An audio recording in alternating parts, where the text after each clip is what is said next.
ਗੌੜੀ ਗੁਆਰੇਰੀ ਮਹੱਲਾ ਤੀਜਾ। ਗੁਰ ਤੇ ਗਿਆਨ ਪਾਏ ਜਨ कोय। धन धन गुरु अमरदास जी महाराज गौड़ी गुआरेरी रागनी के अंदर ये शब्द उच्चारण कर रहे हैं साध संगत जी। 158 अंग के ऊपर ये शब्द सुशोभित है। आओ बड़े प्यार से श्रवण करते हैं। इस शब्द के अंदर गुरु अमरदास जी महाराज गुरु की महिमा बता रहे हैं साध संगत जी। जैसे हम सबको पता है कि हमारे कल्चर के अंदर ख़ास तौर में हिंदुस्तान भारत के अंदर एक त्यौहार बहुत प्रचलित है जिसको गुरु पूर्णिमा के नाम से जाना जाता है। वो ऐसा दिन है साध संगत जी जबकि जिस दिन गुरुओं का दिन माना जाता है, भले ही वो हमारे टीचर हैं, भले ही वो हमारे विद्या के गुरु हैं, भले ही कोई स्पोर्ट्स के गुरु हैं, भले ही कोई और गुरु हैं, या भले ही फिर सबसे बड़े गुरु धर्म के गुरु जो कह लो कि हमें शिक्षा देते हैं परमेश्वर के साथ एकमिक होने की, मतलब कि गुरु ग्रंथ साहिब महाराज शब्द गुरु साध संगत जी। तो गुरु पूर्णिमा का दिन भी हमारी संस्कृति में तभी आया कि साध संगत जी ये दिन ऐसा होता था जब गुरु के दी हुई शिक्षा संपूर्ण हुआ करती थी और इस दिन फिर गुरु दक्षिणा दी जाया करती थी।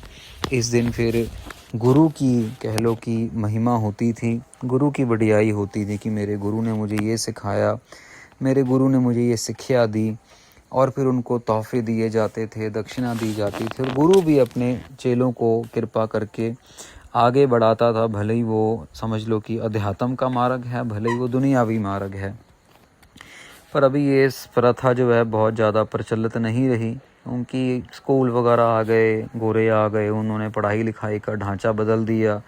जब गुरुकुल हुआ करते थे तो गुरुकुलों के हिसाब से बात चलती थी साध संगत जी। पर अभी भी कुछ हिस्सों में, कुछ भाग में ये प्रथा प्रचलित है गुरु पूर्णिमा की। तो साध संगत जी गुरु पूर्णिमा का महत्व समझते हुए गुरु अमरदास जी महाराज जी ने शब्द उच्चारण किए गुरु की महिमा के लिए, क्योंकि आम संगत को इस बात की दृढ़ निश्चय हो कि जो भला, जो सुख, जो कह लो कि मेरी अच्छाई मेरा गुरु कर सकता है मेरे लिए और कोई नहीं कर सकता। अब गुरु ग्रंथ साहिब महाराज की वडियाई तो हम क्या कर सकते हैं, कोई नहीं कर सकता। पर एक बात तो पक्की है कि जो सुख, जो हमारी सारी कह लो कि चिंताओं फिक्रों से जो हमें निजात दे सकते हैं, वो सिर्फ़ और सिर्फ गुरु ग्रंथ साहिब जी महाराज, उनकी गुरबाणी। जितना मर्जी साध संगत जी कोई मेडिटेशन कर ले, आम जोगी लोग जो हैं वो अपने सांस को रोकते हैं, वो सांस के ऊपर ध्यान देते हैं, पर सांस शरीर का विषय है, सांस गई तो बस ख़त्म हो गया काम। लेकिन गुरु महाराज ने अपने सिख को, गुरु महाराज ने शब्द के अंदर ध्यान लगाने की बात बताई कि शब्द गुरु सुरत धुन चेला। तो आओ साध संगत जी गुरु की महिमा जो गुरु अमरदास जी महाराज बयान कर रहे हैं, बड़े प्यार से श्रवण करते हैं। गुर ते ज्ञान पाए जन कोय। महाराज कहते हैं गुरु तो सबके पास होते हैं, टीचर तो सबके पास हैं, पर कोई कोई है साध संगत जी जो गुरु से ज्ञान की प्राप्ति करता है। स्कूल में बच्चे तो बहुत सारे आते हैं, कोई खेलने में लग जाता है, कोई टीचरों को तंग करने में लग जाता है, कोई वैसी मस्ती करता है क्योंकि माँ बाप ने भेजा है, भैया पैसा घर में बहुत है तो जा तू। और लेकिन कोई विरले विरले होते हैं जो वाकई अपने गुरु के अच्छे शिष्य बन के, ज़रूरी नहीं कि वो नंबर अच्छे लेके आएंगे या वो पढ़ाई में अच्छे होंगे, पर वो गुरु की बात ज़रूर मानते हैं। अब उनका दिमाग अच्छा है नहीं है वो एक अलग बात है, वो अलग विषय है। पर कुछ स्टूडेंट गुरु के, टीचर्स के फेवरेट बन ही जाते हैं। जैसे गुरु नानक देव जी के फेवरेट बन गए गुरु अंगद देव जी, जिनको महाराज ने दूसरा गुरु बनाया। स्टूडेंट तो और भी थे, चेले तो और भी थे, वहाँ पे सिख तो और भी थे, बाबा बुड्ढा जी भी थे, अपना भाई मर्दाना जी भी थे, भाई बाला जी भी थे, गुरु महाराज के बेटे भी थे, बाबा श्री चंद जी, बाबा लक्ष्मी दास जी, और भी बहुत सिख हैं साध संगत जी, भाई लालो जी भी थे, बहुत से सिख गुरु महाराज के आसपास। लेकिन महाराज के फेवरेट कौन बने, वो गुरु अंगद देव जी बने, जिनको महाराज ने अपने अंग से लगा के अंगद बना दिया। भाई लहणा जी गुर ते बूझै सीझै सोए। महाराज कहते हैं गुरु से उपदेश को बूझ लेना, पूछते हैं और सीजते हैं, उनका कल्याण हो जाता है। ये नहीं कि सिर्फ पूछ लिया, कई लोग होते हैं ना सवाल ही पूछने का पड़ा होता है, ये कैसे, ये कैसे, ये क्यों, ऐसा क्यों, वैसा क्यों, पर मानना नहीं है। अगर बोलो उनको कि भैया 2.5 घंटे कम से कम जाप करना है डेली का, अमृत वेले उठना है, जितने मर्जी बजे उठो, कोशिश करते करते अपने आप को 2, 2:30, 3 बजे तक ले आओ। भले ही आज आप 7 बजे उठना शुरू हो वो, लेकिन करते करते 7 से 6:30, 6:30 से 6, 6 से 5:30, 5:30 से 5, वो करते करते 2:30 बजे, 2 बजे आ जाओ, 3 बजे तक तो कम से कम आ ही जाएँ। तो जो आखिरी पहर है 3 से 6 का, वो गुरु महाराज की याद में हमारा बीते साथ संगत जी। तो उपदेश तो ले लिया, लेकिन उसको मानने वाला सीज है सोए वो जो है कोई विरले विरले हैं। गुरते सहज साच विचार, गुरु ही सहज देता है, मतलब ज्ञान देता है, और सच्चा विचार देता है। साच विचार, सत्य और असत्य का विचार देता है साथ संगत जी। क्या सत्य है, क्या असत्य है, ये ज्ञान, ये विचार सिर्फ और सिर्फ गुरु दे सकता है। गुरते पाए मुक्त द्वार, गुरु की महिमा बता रहे हैं कि मुक्ति का द्वारा जो है 84 लाख चूनों से मुक्ति का द्वारा, काम क्रोध लोभ मोह अहंकार से मुक्ति का द्वारा ज्ञान की प्राप्ति गुरु महाराज से ही होती है। ये शक्ति गुरु महाराज देते हैं। पूरे भाग मिले गुर आए, देखो ये पंक्ति पकड़ने वाली है कि पूरे भाग्य होंगे तभी गुरु के साथ मिलाप होता है, तभी महाराज गुरुद्वारे लेके जाएंगे। कल सात्संग जी संगत आए तो वो थे यहाँ पे, क्योंकि बरसात है, बरसात का मौसम है, तो वाटरफॉल आए थे। तो पहले कहते कि चलो गुरुद्वारे मत्था टेक लेते हैं, पहली बारी आए ढूंढते ढूंढते। जब आए तो माथा टेक के जाने लगे, तो हमने पूछा कुछ लेंगे, खाएंगे पिएंगे कुछ, तो उन्होंने भी जवाब दे दिया चलो कॉफ़ी पी लेते हैं। तो साथ संगत जी 3 बजे बैठे और 6:30 बज गए गुरु महाराज की बात सुनते सुनते, करते करते, साखियाँ गुरबाणी और जाप। जब 6:30 बजे रहरास आरंभ हुआ तब वो वापस गए। मैंने कई बारी पूछा, मैंने कहा आपने वाटरफॉल पे जाना, कहते ये जो बचन विलास हो रहे हैं यही वाटरफॉल इतनी बढ़िया हो रही है।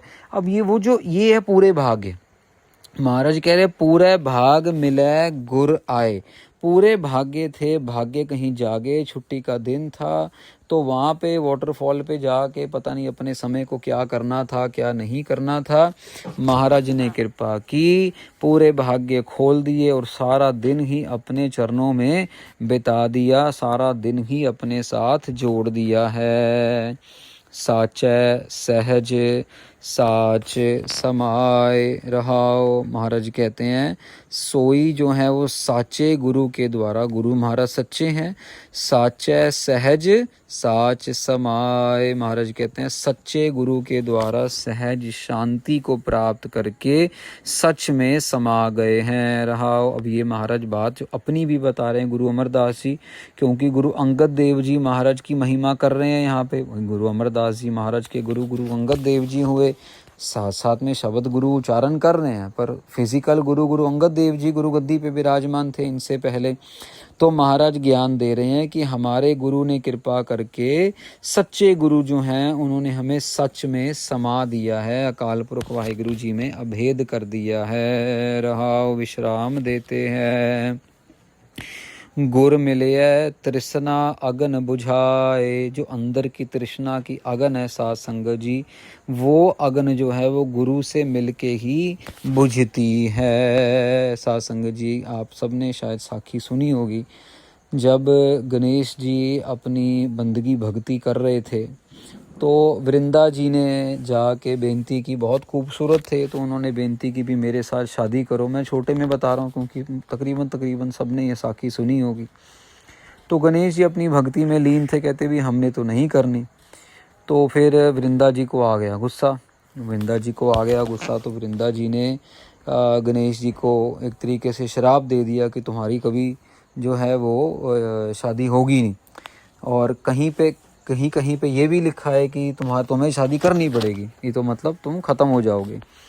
तो कई तरीके के इतिहास हैं साथ संगत जी, पर जो बात पकड़ने वाली है वो ये है, फिर गणेश जी ने भी इनको दे दिया श्राप कहते अगर ऐसी बात है तो फिर तेरे को भी श्राप देते हैं कि तू फिर पत्थर बनेगी और कई कई साल, हजारों साल पड़ी रहेगी और तेरा कुछ भी कल्याण नहीं होगा। फिर वृंदा जी माफ़ी मांगते हैं और वृंदा जी माफ़ी मांगते हैं तो फिर गणेश जी भी दया के घर में आते हैं, क्योंकि गुरु है ना, बड़े हैं ना, तो गणेश जी दया के घर में आते हैं और दया में आके वचन करते हैं कि चल ऐसा है, तेरे को माफ़ी देते हैं और तेरे को ऐसा एक कह लो कि जन्म देंगे कि लोग अपने घर में तेरी पूजा कराया करेंगे, तेरी जो है, क्योंकि तूने अपने पश्चाताप कर लिया, माफ़ी मांग ली, तो भगवान तेरी पूजा करा करेंगे। सब पहले तेरी पूजा होगी, उसके बाद तू भगवान के रहेगी तो भगवान के चरणों में, लेकिन तेरी पूजा होगी। तो उनको फिर तुलसी बनने का वर दिया साध संगत जी। और आप अक्सर देखते हैं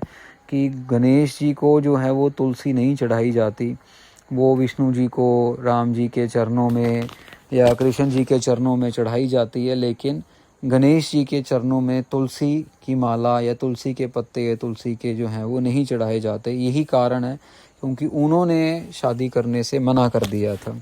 और साध संगत जी अब ये पंक्ति जो आ रही है यहाँ पे कि भाई गुर मिले है तृष्णा अगन बुझाए, जो वृंदा की तृष्णा थी वो गणेश जी ने बुझा दी और उसको ऐसा वर दे दिया कि वो तब से चलता आ रहा, आज भी तुलसी की पूजा जो है उसी तरीके से हो रही है। गुरते शांत वसै मन आए, महाराज कहते हैं गुरु की कृपा से ही शांति मन में आके बस जाती है। अब साध संगत जी शांति भी बड़ी तरीके की है साध संगत जी, किसी के मन की शांति है, किसी के तन की शांति है, किसी को धन की शांति चाहिए, भाई अब अभी मुझे धन मिल गया और चाहिए नहीं, ले लोग मांगते मांगते मांगते नहीं थकते। कौन है जो कह दे कि बस मुझे मिल गया और नहीं चाहिए? कोई है दुनिया में? इतना पैसा आने के बाद अंबानी, अडानी, रिलायंस वाले, ये पॉलिटिशियन लोग, किसी के मन में भी शांति आए कि नहीं यार अब बस अब बहुत हो गया, अब नहीं करना, बस कमा लिए जितना कमाना, तो अब घर पे बैठ के राम राम का जाप करेंगे, अल्लाह अल्लाह का जाप। कौन साध संगत जी? है ही नहीं कोई, विरला कोई होगा जो त्यागी होगा, जो बैरागी होगा, जो मस्ताना होगा, जो गुरु महाराज के आश्रय चलेगा, उसको ये माया से प्यार नहीं होगा। महाराज कह रहे ये शांति गुरु की कृपा से मन में आके बसती है। गुरते पवित्र पावन सुच होए, महाराज कह रहे हैं गुरु के उपदेश से ही सारी पवित्रता आती है। सारे साध संगत जी पावन बनना मतलब कि धार्मिक बनना, और सुच होए सच्चापन आता है, पवित्रता आती है। मन की और साध संगत जी बोल की, मन वाणी की, मतलब मन से बंदा सच्चा सोचे, सुच्चा सोचे, और मुख में जो उसकी वाणी है, जो बोल हैं, उसमें भी सच्चा और सुच्चापन आए। गुरते शब्द मिलावा होए, महाराज कह रहे हैं गुरु की कृपा से ही शब्द, यहाँ पे शब्द का आ रहा है मीनिंग ब्रह्म, अकाल पुरख जी, ब्रह्म का मिलाप होता है शब्द से। किसके? आम शब्द नहीं साध संगत जी, गुरु के शब्द से मिलावा होए। गुरु महाराज की कृपा से बहुत सारे ऐसे महापुरुष हैं साध संगत जी, जिनके वचनों से ही बस ये समझ लो कि परमेश्वर नज़र आ जाता है। बाबा ज्वाला सिंह जी महाराज हरखवाल वाले हैं, पहले भी उनका नाम कई बार आया है। बाबा ज्वाला सिंह जी के पास दो महापुरुष और आए थे साध संगत जी, बाबा हरी सिंह जी और बाबा हरबंस सिंह जी। तो ये बाबा हरी सिंह जी और हरबंस सिंह जी की भी बहुत चढ़ती कला हुई साध संगत जी। तो एक बारी बाबा हरबंस सिंह जी के पास संगत आई, उनको वो मुआफ़, कोई गलती हो गई होगी तो वो मुआफ़ी नहीं दे रहे थे, और बाबा ज्वाला सिंह जी वहीं पे थे, तो सुन रहे थे, देख रहे थे। तो बाबा ज्वाला सिंह जी ने वचन किया, कहते बाबा जी, बाबा हरबंस सिंह जी माफ़ी दे दो, यहाँ तो बहुत बड़े बड़े आए और उनसे गलतियाँ हो गई, उनको भी परमेश्वर ने माफ़ कर दी, हम तो फिर जीव हैं, ये तो सिर्फ कलयुगी जीव हैं, इनसे तो गलतियाँ होनी लाजमी हैं, ये तो गलती करेंगे ही करेंगे, पर आप अगर परमेश्वर का रूप बनना है तो माफ़ी देनी पड़। जैसे देखो गणेश जी ने दे दी ना माफ़ी। ये है साध संगत जी परमेश्वर का गुण, क्योंकि परमेश्वर किसी की नाराज़गी नहीं रखता, पर शर्त क्या है कि मन से कोई टूट के, अपने आप को तोड़ के, अपने आप को मार के कोई माफ़ी मांगे, अहंकार में नहीं। और दूसरी बात, किसी साधु महात्मा की निंदा ना की हो, किसी नाम जपने वाले की निंदा ना की हो, नहीं तो फिर बंदा पकड़ा जाता है, जाल में फंस जाता है। निंदा का फल इतनी आसानी से नहीं उतरता है, वो तो भोगना ही पड़ता है। महाराज साध संगत जी, पहली 2 पदों में महाराज ने गुरु की महिमा बताई है। अब अगले 2 पदों में, क्योंकि अष्टपदी है, अगले 2 पदों में साध संगत जी महाराज आगे बताएंगे कि अगर गुरु ना हो तो क्या हाल होता है इंसान का, जीव का, आत्मा का क्या हाल होता है। जिसके जीवन में गुरु नहीं आया अभी तक, उसका क्या हाल होगा, ये महाराज अगले 2 पदों में समझाएंगे, जो आगे हम श्रवण करेंगे। पहले 2 पदों में महाराज ने बहुत खुल के वचन किए कि गुरु की महिमा, गुरु का जीवन में होने का क्या लाभ, क्या फ़ायदा है, गुरु के गुण क्या हैं।